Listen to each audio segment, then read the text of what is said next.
Hello, welcome back to the channel. Today we're here to talk about the amendment to the Health and Care Bill that was moved by Baroness Nicholson of Winterbourne and Lord Blencathra. So let's talk about what Baroness Nicholson said in the House of Lords debate on Amendment 297F and 297G. The debate was held very late last night. It was kind of almost like at the end of the day for the Lords. It was after 9 o'clock at night. And there was a really interesting debate. So similarly to the way that I've presented the arguments that were discussed during the debate about the Police Crimes Bill and Lord Blencathra's Amendment 97ZA, we're now going to do the same looking at this bill.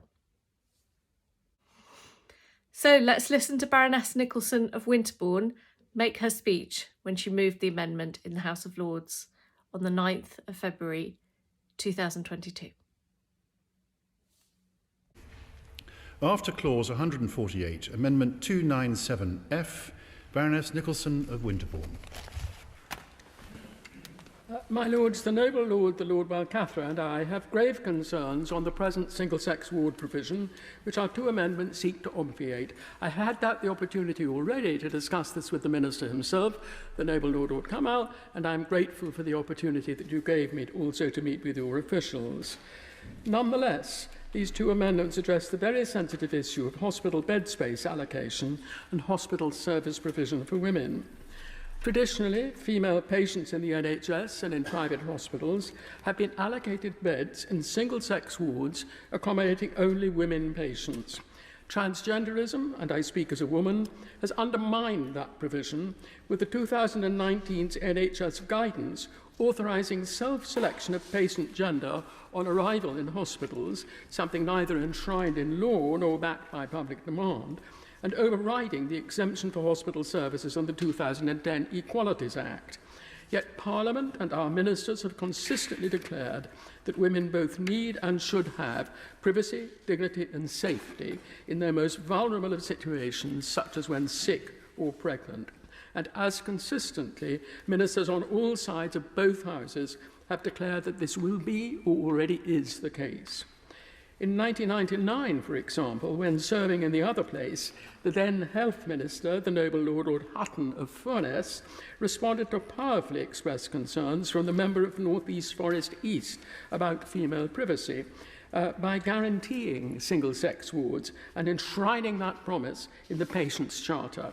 Later, when the NHS Constitution replaced the Patients' Charter, the same firm commitments were made.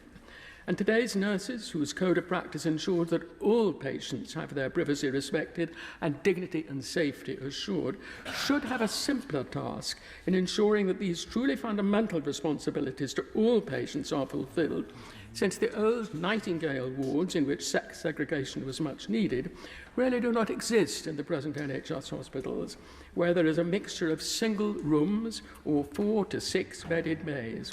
It is therefore easier for ward sisters to keep the sexes apart rather than mix sex bays which give rise to discomfort for female and male patients alike. Nonetheless, female patients consistently find that the reality of mixed-sex wards has run through against the Aesculapian tradition of prioritising patient care on medical grounds alone. We now find the earlier guarantees of safety, dignity and privacy of women are blown apart up and down the country by hospital trusts who are mandated to follow Annexe B of the NHS 2019 guidance on self-sex accommodation.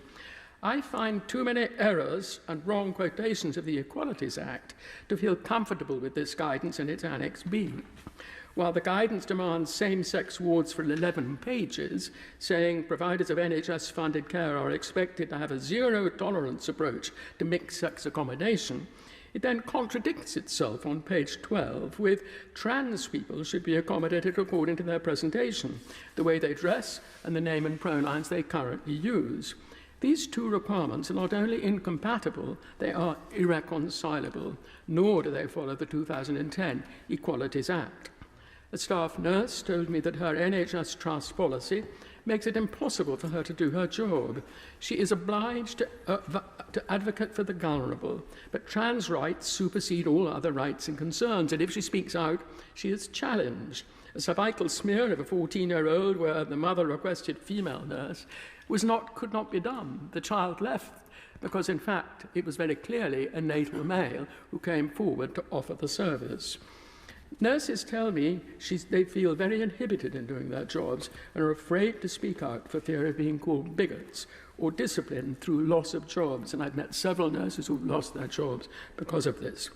Surely human rights are about the dignity of each person.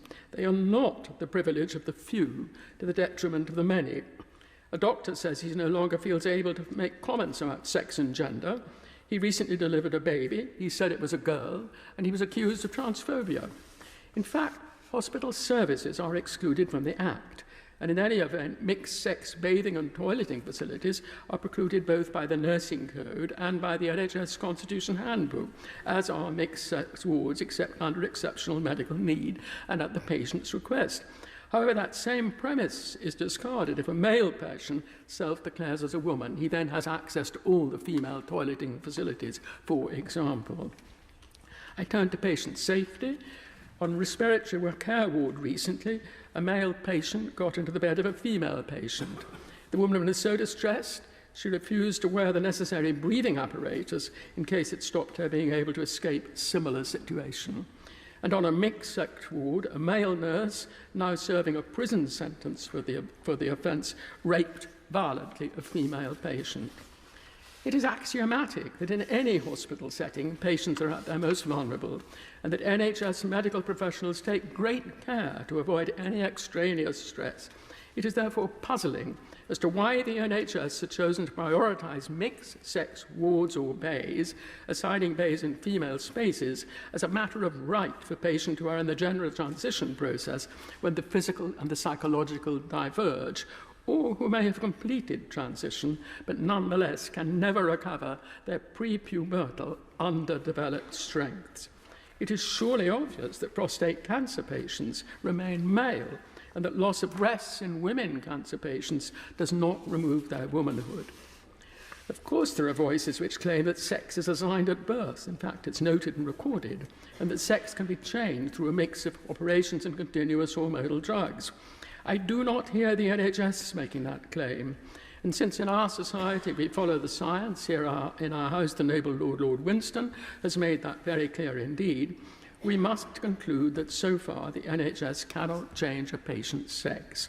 My argument rests on that assumption.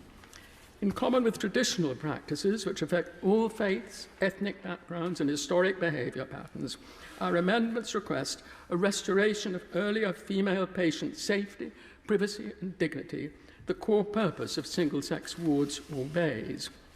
I conclude the NHS has taken a wrong turning on this issue, since its own policy is to provide same-sex accommodation, and since Parliament chose to make hospitals exempt from the service provisions of the Equalities Act, a decision which has not, to the best of my understanding, been reversed in either House of Parliament. It is my contention that this policy profoundly disadvantages women in the entire NHS hospital setting. Of course, the gender bias adopted by the NHS reflects mainly males in women's setting. And recently, the Equality and Human Rights Commission has announced that they will be publishing very soon, I believe, a paper on this issue, and we wait for that. The EHA, their current guidance discusses service provision and reminds us that male transgender present patients are not deprived of hospital service provision, just that they should not be placed with women. They can easily be placed away from male wards which may disturb them, side rooms, so that all have equal access to services and all be treated with dignity, privacy and safety. Non-placement on women's wards does not in any way undermine this. They also reiterate balance of rights and the need to ask patients their preferences. This does underline the need for a review to have women's voices and a full equality assessment. Of course, we must ensure all voices are heard, and for that purpose I have now set up a working group of trans persons to clarify what rights are they that they see as missing or underfunded. I hope to present the results to the noble Lord the Minister to add to his department's body of knowledge. I end by saying that language is very important. As a parent wrote to me today, it is only since becoming the mother of a disabled child that I realised quite how nefarious the wrong body narrative is, which is another part of this argument. If someone can be born wrong, that implies there are inherently right and wrong types of people. History has surely taught us that this line of thinking never ends in a happy place. Like you, Teresa, I believe that all children, whatever their circumstances, are born perfect and deserve to be treated with respect and love. And at the core of human rights, which must be the foundation stone of her argument, is the concept of human dignity.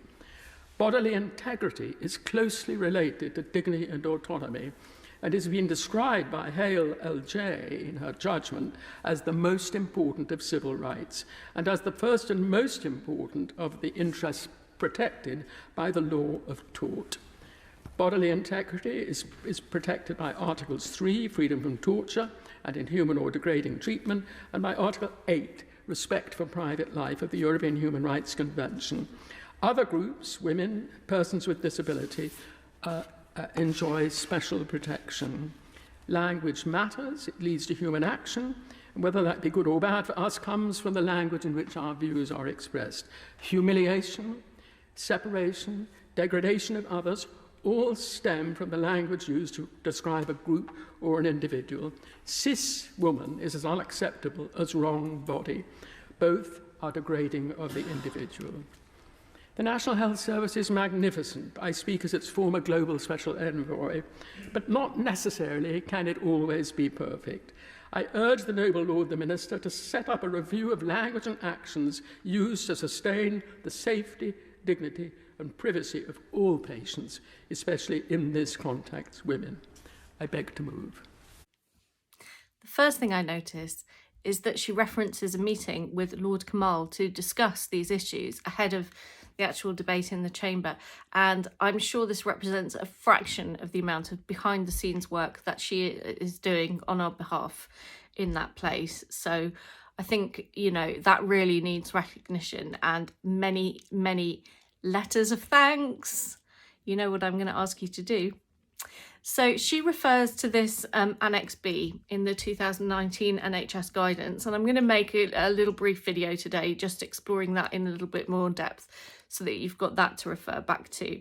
But she goes through all the various policy changes within the NHS and you know which documents are driving that process. So that is really, really useful because it positions what's going on now in terms of what's already been agreed as our rights.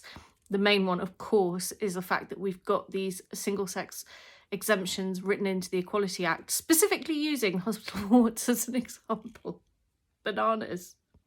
She also brings really emotive stories to the front. So I was particularly moved to hear about a 14-year-old girl who needed a cervical smear, asked for a female practitioner, and then a male appeared. I couldn't have a smear performed by a male practitioner at 14. No way. And I'm so glad that that girl's mother insisted that if it wasn't a female, then they would go away and come back another day. You know, absolutely safeguard your children as much as possible from these people. So she used those examples very, very cleverly to illustrate the point. And I think we can all appreciate that she was very fair in what she said about how people shouldn't be humiliated and everybody deserves access to the same standard of care. I think we can all agree about that. Nobody is in disagreement about that. So thanks for listening to the video about Amendment 297F and 297G in the Healthcare Bill.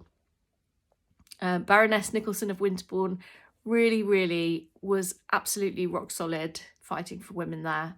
So please do put her on your list of thank you cards to write. I've sent her one of my beautiful suffragette cards and I'm sure I will be writing her again in the course of this campaign. Thank you cards really do help. I do encourage you, refer to the video about how to write to the Lords, and just pop a postcard in the post. So thanks for joining me for this video. All the references are in the description box as usual. Please like or dislike, subscribe to the channel, share the love with your friends, and if you want to support me practically, there's PayPal details in the description box too. Thanks for joining me for another video, and I'll see you again soon.